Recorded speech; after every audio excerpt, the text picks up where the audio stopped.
there is, I think, no better expert on this than Ari Fleischer, whose new book, Suppression, Deception, Snobbery, which is totally that, and Bias, Why the Press Gets So Much Wrong and Just Doesn't Care. And he joins me now. You can watch the simulcast of the radio show and him on Skype. Ari, congratulations on the book. So good to see you.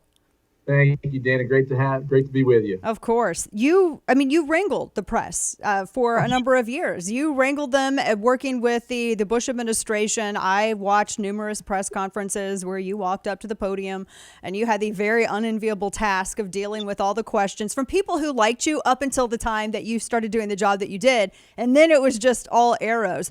There is, I love the snobbery aspect of this title. And you kind of nailed this on the head because you also shared a story about how, I think this came out of Barrett Sports Media, where there was a poll that said the only group of Americans who think that the media understands them are college-educated Democrats. This, as we're getting right as we see new reporting, surveys coming out showing that it's white college-educated people that are really going towards Democrats, where it's more diverse working-class voters going towards Republicans. Talk to me a little bit about this and how this plays into what the media chooses to report and how. Yeah, Dana, the press has driven itself into a cul-de-sac, and now it's just going around and around in circles talking to themselves.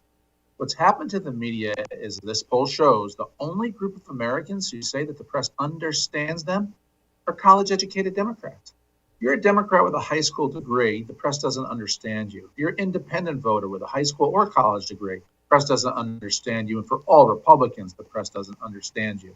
If you grew up hunting, if your grandfather took you to hunt and taught you to hunt, the press doesn't understand you. If you pray every day or go to church regularly, they don't understand you.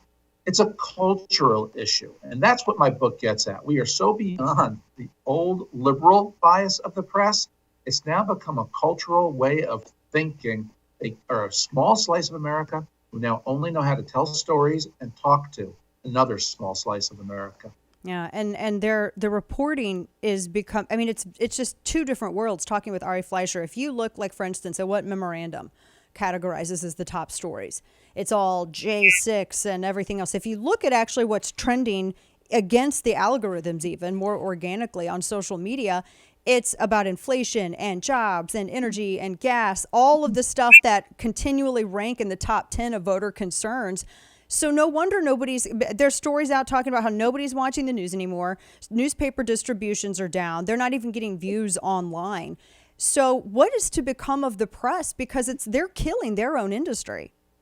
Well, the reason I wrote the book, because I do care about the press. It's important to our democracy that we have a place where we can all go and say, here's what happened today. And I'll tell you what I think about it, but here are the facts. Here's what took place.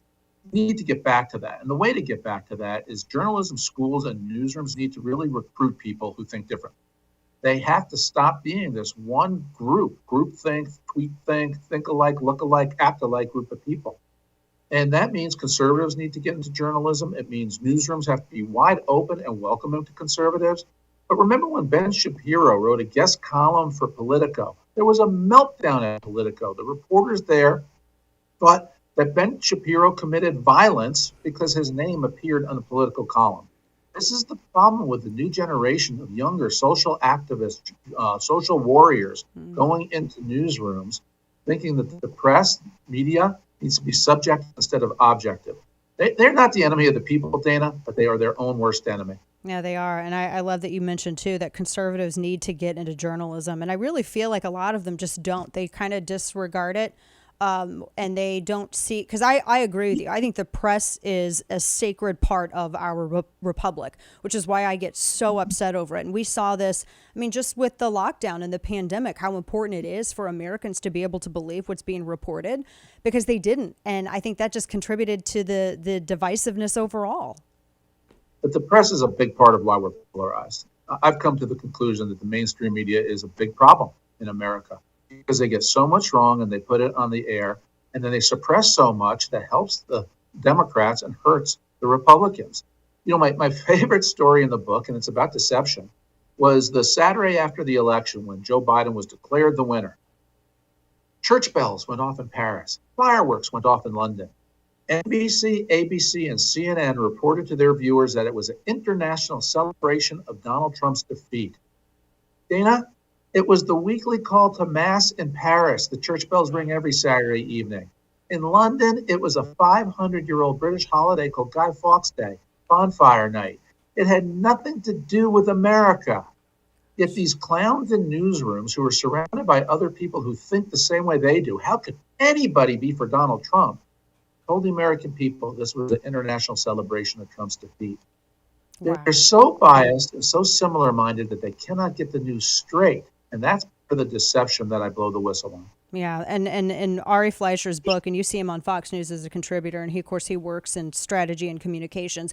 You get into everything from, obviously, that famous, the Russian collusion story, the Steele dossier. That's another thing that really blows my mind that there's not a lot of questions about, because we learned that here you have an entity that really, I mean, for all the discussion about the Foreign Agents Registration Act, they didn't register if people wanted to have that argument about them. The Fusion GPS, who they take this stuff that the FBI wouldn't even verify, they peddle it out to journalists as free content. The journalists write stories about it. Then those stories are taken to a FISA court to say this is why we need to have these surveillance on Carter Page and other people.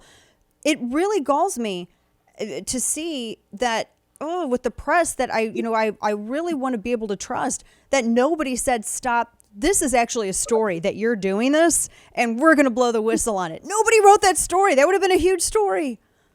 Here's why, and I get into this length in my book. Because if it's anti-Trump, it gets a bump.